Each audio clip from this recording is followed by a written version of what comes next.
लोकसभा चुनाव 2024 के नतीजों की तस्वीर अब कुछ ही देर में साफ हो जाएगी। केंद्र में किसकी सरकार बनेगी इसका भी आज फैसला हो जाएगा। देश की 542 सीटों की काउंटिंग जारी है। शुरुआती रुझान में बीजेपी का गठबंधन एनडीए 298 सीटों पर आगे चल रहा है, जबकि विपक्षी गठबंधन इंडिया गठबंधन 225 सीटों पर बढ़त बनाए हुए हैं। राजनीति में कब कौन किंग मेकर बन जाए इसके बारे में किसी को कुछ नहीं पता। अब आप आंध्र प्रदेश के चंद्रबाबू नायडू को देख लीजिए। 2019 के बाद राजनीतिक हाशिए पर खिसक चुके चंद्रबाबू नायडू अब एनडीए गठबंधन में किंग मेकर की भूमिका में नजर आ रहे हैं। बहुमत के लिए 272 सीटों का जादुई आंकड़ा पार करना बेहद जरूरी है, लेकिन वहीं अब तक सामने आए आंकड़ों की बात करें तो भाजपा को केवल 242 सीटों पर बढ़त हासिल हुई है। लेकिन यहाँ जो सबसे ज्यादा गौर करने वाली बात है वो ये कि बिहार और आंध्र प्रदेश में एनडीए गठबंधन के जो दल है वो बीजेपी से ज्यादा असरदार साबित हो रहे हैं। पिछले दो चुनाव 2024 और 2019 में बीजेपी ने अकेले अपने दम पर बहुमत हासिल किया था, लेकिन इस बार ऐसा नहीं दिखाई दे रहा है। इस बार बीजेपी बहुमत से काफी दूर नजर आ रही है। ऐसे में बिहार और आंध्र प्रदेश के दो दल केंद्र में सरकार बनाने के लिए किंग मेकर की भूमिका में नजर आ सकते हैं। पहले बात आंध्र प्रदेश की करेंगे।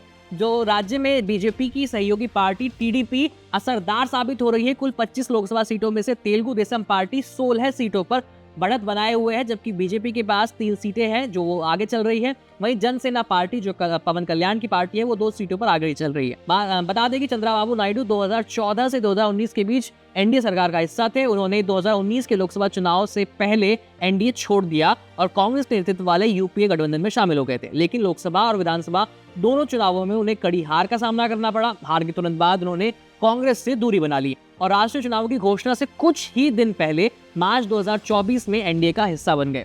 नवंबर 2023 में भ्रष्टाचार के एक मामले में वाईएस जगनमोहन रेड्डी द्वारा जेल भेजे जाने के 5 साल बाद नायडू चुनाव में मजबूती से उभर रहे हैं। अब बात बिहार की। बिहार में लोकसभा चुनाव में एनडीए गठबंधन के तहत सीट शेयरिंग में बीजेपी के पास 17 और जेडीयू के पास 16 सीटें थी। वहीं चिराग पासवान के लोक दल जनशक्ति पार्टी इसके पास 5 सीटें थी। जीतन राम मांझी की हम और उपेंद्र कुशवाहा के पास एक सीटें आई थी इनके खाते में। वहीं रुझानों की बात करें तो जेडीयू 15 सीटों पर बढ़त बनाए हुए है और आगे चल रही है, जबकि भाजपा 12 सीटों पर आगे है। ऐसे में लोक जनशक्ति पार्टी यानी आर सभी 5 सीटों पर आगे है। वहीं जीतन राम अपनी जो 1 सीट उन्हें हासिल हुई है उस पर आगे हैं और काराकाट से उपेंद्र कुशवाहा पीछे चल रहे हैं।